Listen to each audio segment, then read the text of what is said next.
Hey guys, welcome back to the Time Bomb channel. Hope you're all doing good. Here with myself, the Bombardier, and we have got a simply stunning G-SHOCK for you today. This thing is an absolute eyeball magnet. I'm super stoked to be able to bring it to you on the channel today. So what we're looking at today then is the GBD 200. This is the 9JF, bought from Japan. These, though, however, are on sale in the UK at the moment. They're retailing for around £139. I'm guessing around 150 US dollars. And here it is in all of its orc bile allure. It's absolutely stunning colour. Because I bought mine directly from Japan, I was hoping to get it here a little bit early. Sorry, excuse the plastic bag rustle. I paid a little bit extra for it, and also had to pay some import charges, but non-standard G-SHOCK's tin box there as well.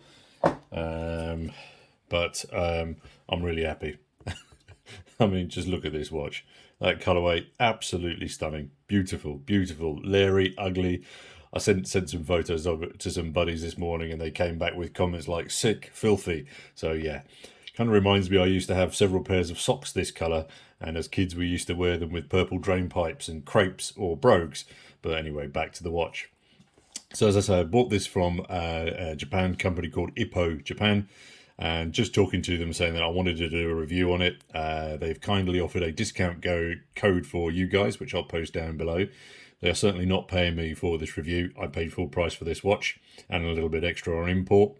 But I'm assuming that if all of you guys buy watches from them, then maybe, just maybe, they might give me a little bit of a discount on a watch, future watch purchase in the future, which I can then bring to the channel.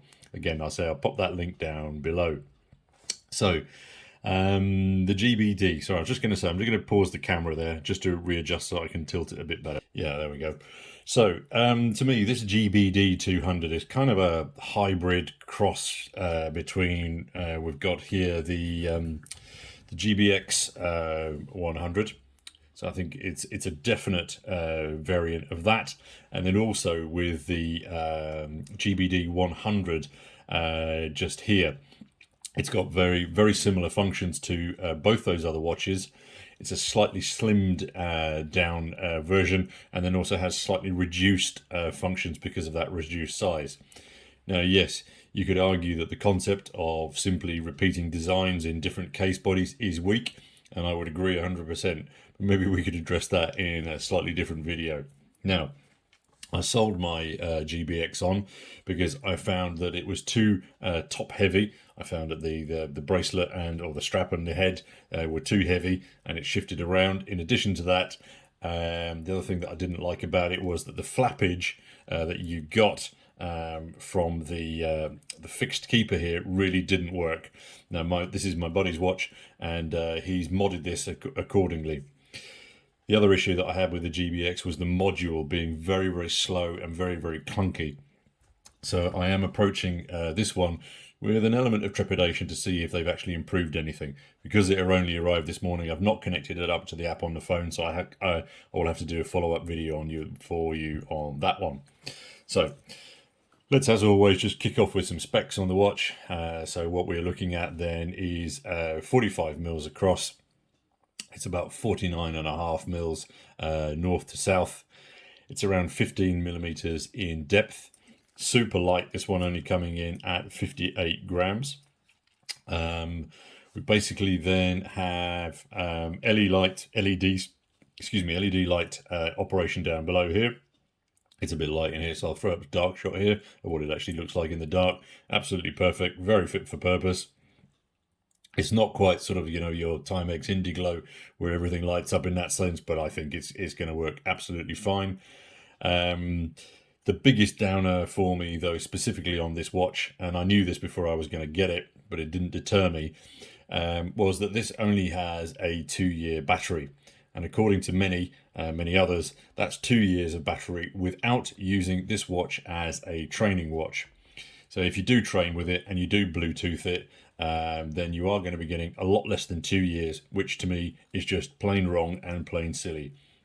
Why design it that way and then not pack it with a battery that can handle what it is designed for? As these are still so new, perhaps we will need to monitor them. Perhaps over the next 6 months to a year, you guys that also have them can feedback on that aspect.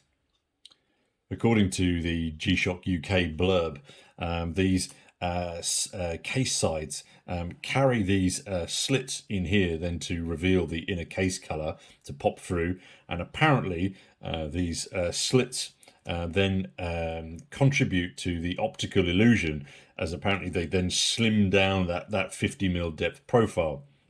And I think it actually works because, so let me say, the Pingo here is also 15mm in depth, and placed side by side, you can see that the Pingo does actually look a lot deeper. Quite strange that, but very effective. But the biggest win for me on this particular watch is the MIPS. This is to be, as I said before when I reviewed the GBX, it is the best digital display around at the moment. I haven't seen anything better. It was a winner on the GBX line, and if I put it up next to, slightly unfair comparison, this old 5600, it shames it a little bit. I mean, absolutely stunning. Yeah, brilliant. Really, really brilliant. Now, as I mentioned before, because this is a slightly slimmed down version of the GBX and the GBD 100, the functions are slightly reduced in comparison. So basically, we operate everything with our 10 o'clock button here. This then brings us through our step counter, activity movements, etc. You can set those for different options there. Brings us then back to a dual time zone display, and then back to our main screen. Down here at our 8 o'clock button, we've then got mode. So you've got multiple different alarms, time zones, stopwatches. Again, there's your activity gym tracker here. And then obviously you Bluetooth this up to your phone. You get your vibration notifications here, etc. That's, I think, where the big battery drain issue is going to come. Other buttons on the side then, so you've got your lap timer, and then your button at the top here is your instant run button, your run timer. So again, that's why it's coloured slightly differently. On to the other aspects of the watch. Sorry, let me just get rid of the hang tag there. A bit easier to show you what I'm referring to. But just before I pop it away, just show you there our reference number, and then also all the functions that the watch comes with. Lose the Bluetooth thing here. So the difference on this particular colorway is that your keeper then here is like this translucent gray. You also then got a different colorway on the buckle. You've got a very standard G-SHOCK case back here, just simple four screw ins. But then you will notice that you've got these slightly different coloured and slightly softer resin shoulders. And the other difference is that they do then extend into sort of a retaining aspect here. These do then differ. Let me just pop up the GBX. The GBX is pretty much absent of those shoulders. It just has these aspects here.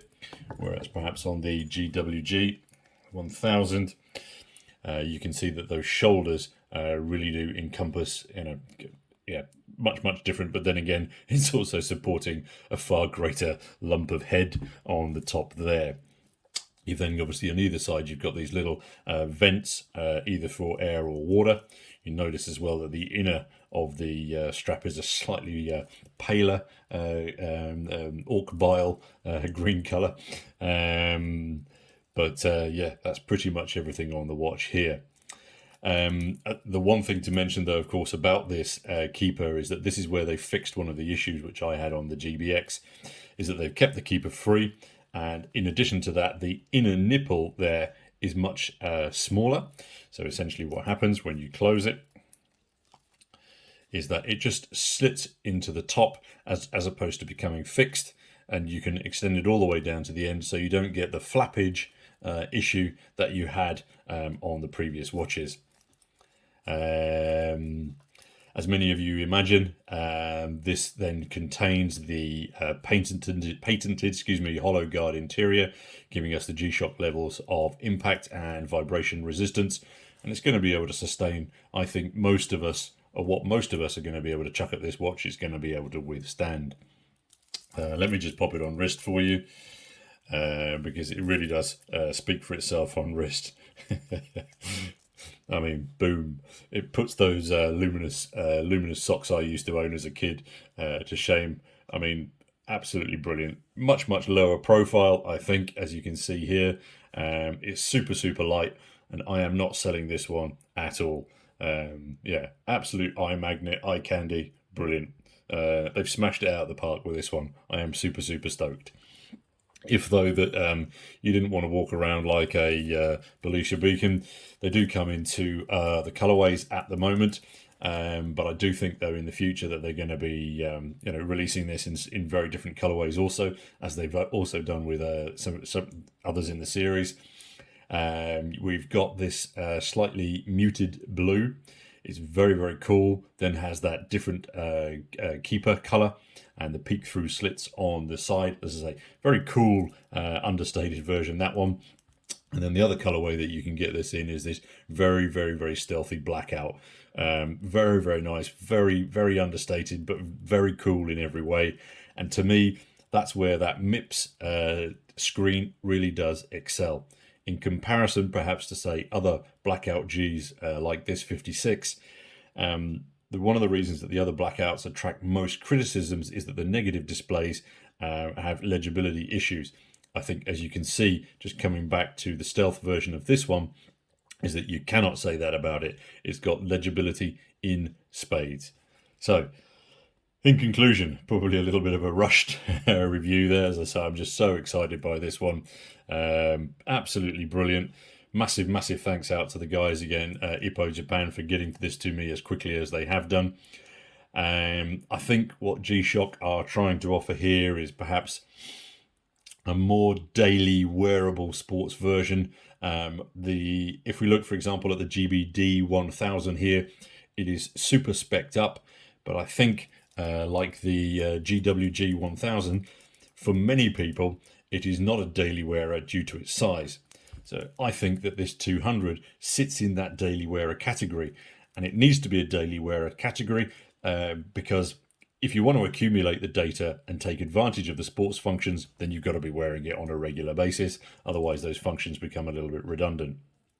I think it looks the mutts nuts in all of the color options, and I could quite easily see many of us having all three colorways in a collection. It is priced to sell. As I say, the biggest bummer for me on this is that crap battery.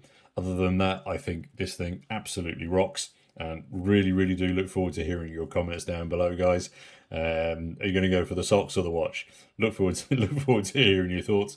And of course, until next time, this is your host, the Bombardier, signing off. Cheers, guys.